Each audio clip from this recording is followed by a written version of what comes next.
First Lady, Cross River State of Nigeria. Welcome, Your Excellency. Thank you very much. I'm happy to be here in this engagement, and I represent My Excellency, the First Lady of Cross River State, Bishop Dr. Ayowan Basi, Edith Utu. I've been asked to say something about mental health. And I want to say here that mental health is something we should see as a wake-up call. Like the young man said not long ago, a lot of people seem to brush over it.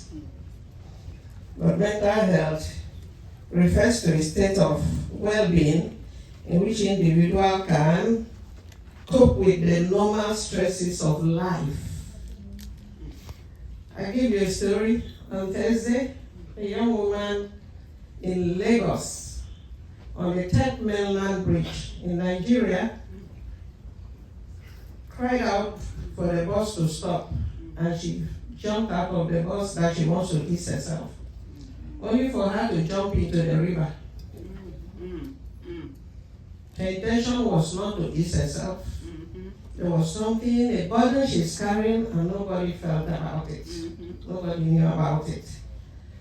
I'll give you another story. On Sunday, just Sunday, a police security officer returning from work, overnight night duty in the morning, got to his station, and normally he hands over the gun. You know, he refused. And they said, what's going on? Before they knew it, he ran out, and the police station is by the market. He ran out and started shooting sporadically. He killed one person and 3 injured. This is to let you know that mental health is real. And it's time for us to start taking action. You'll find out that many people do not realize their abilities. I give a big credit to this engagement, for we have heard the youth speaking, and we can see the kind of ability they have. If we can only push them, they will get down to their destination. That's true. Many people cannot work productively because they're passing through one thing or the other. Many people cannot contribute to their communities. We are here talking about this and that we really need or want, and some of the solutions are right there with us.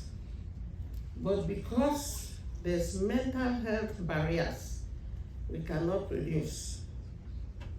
Now, when we look at some of the factors that can contribute to mental illness, genetic predisposition, like in the family history, environmental factors, traumatic environment, experiences, child abuses,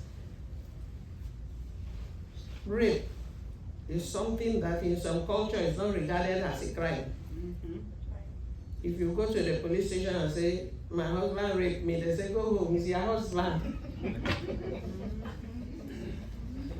Even if you go and say, my neighbor raped me, they say, that's all right. Neighbor, why did you do that? Okay, sorry, don't do it again. Bye-bye. There's no punishment for it. We have stresses of life. Major stress of life, financial problems, especially in this economy. So much problem. When we were about coming, there's what is known as, a money that can be approved for you to take on your journey. And they say you can apply. After applying, they say there's no dollar. So why did I apply in the first place? Social isolation, lack of social support, and feeling alone can contribute to poor mental health. As a woman in politics, so much isolation. So much isolation. I had a friend who was running for chairmanship of a local government, and all the men say, she can't do it. She can't do it. She's a woman. She can't do it. Then I asked a question. Don't we have this saying that says what a man can do, a woman can do better? What makes you think she can't do better? Yeah, mommy, Bishop, forget it. She can't handle the men. How do you need to handle them? But at least she handled them when she gave birth to them, right? No, she can't handle them.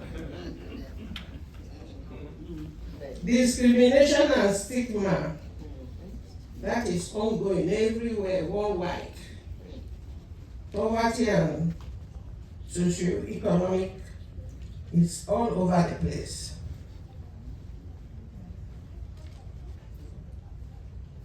What are the possible factors that can contribute to mental health? That's just what we just went through now. Now, how can we help the situation? Our lifestyle. How we live in our lifestyle? Physical activities. Do we exercise? How many people have exercised this morning before they came out of their houses? See? 3 hands, 2. The rest, what happened? Nutrition, a balanced diet. Do we care about eating a balanced diet? Or we just want to eat to fill the space? Sleep. How many people had 8 hours sleep? They recommended 8 hours sleep. 3, 4 hands. What happened to the rest? What were you doing all night? Praying. Praying? We mother was praying. Media. Thank you very much. Mindfulness and relaxation. Do you relax? Are you relaxed? Can you say you are relaxed here? Yes, here. Are you sure? Yes. I can see some people uptight. I can see some people looking unfriendly. Talk to your neighbor. Can you talk to your neighbor now? And say, how do you do? How do you do? Can you introduce yourself? Is that relaxing? Some people still do not want to talk to a neighbor. Okay, I walk up to you. Hobbies and interest is very important. It's important for us to have hobbies. Some don't have hobbies. Some people don't believe in having hobbies. If I ask you what's your hobby, what will you say? Do you dance? Yes. Okay, shake your body, let me see. Some people are so rigid that they can't shake their body. Yeah, I'm sorry, I'm putting you through some drills, I'm a teacher. it's reality. So you need it. You need to, develop a lifestyle, I want us to know that in this collaboration and building relationship and partnership is very, very important. It's very important for us to stay in safe and stable environment. It's important for us to have community involvement. And I like Africa. I'm proud to be an African. In Africa, we believe in community involvement. Everybody in Africa is a mother to everybody. So you can't say this is just my child and then you take care of your child alone. No. Your child, your mother to every child on that street, in the school, in the marketplace, wherever you are, you're a mother to every child you meet. Yes. So Africans do a lot of community involvement. Psychological factors, self-awareness. All of you are very important. Do you know that? But you don't believe that? Just stand up and see if there's anybody like you. You are made special, very different. And the value that has been instilled in you, don't let it die. I say it's a wake-up call to your mental well-being. Coping skills. That's what we are lacking now so much in Africa. We are trying to reskill women so that they become independent and not rely on family, husband, doing nothing and developing mental health. Coping skills is very, very important.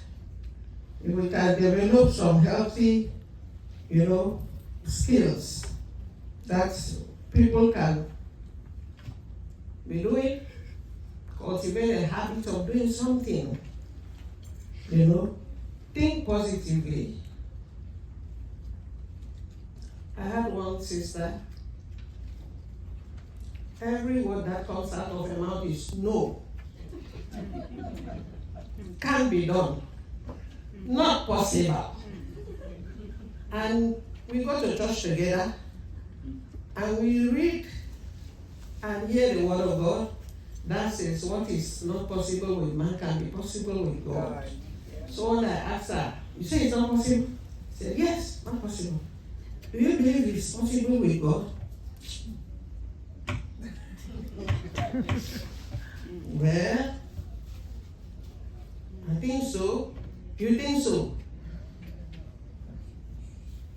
Positive thinking must be built right from childhood. I can. Can we do it? Yes. We can. Today, it was like this conference may not hold. After traveling all these thousands of miles, and I had some American friends who asked me, how did I come? And I said, I swam.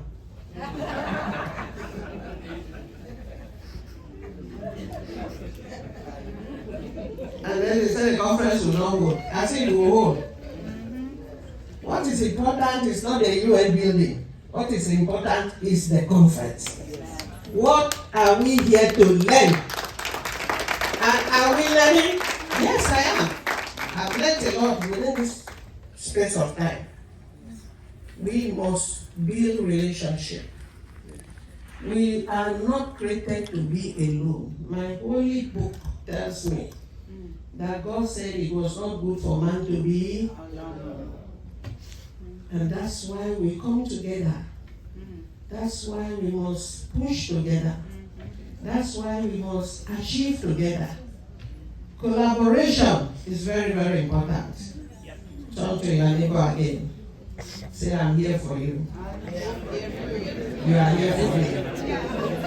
I've seen people without neighbors. It's very important to tell somebody, how do you do? It's important to check on your friends. It's important to, keep on communicating. As many as I can. Before I go home, I'll pick up your numbers and I'll be communicating. Thank you very much.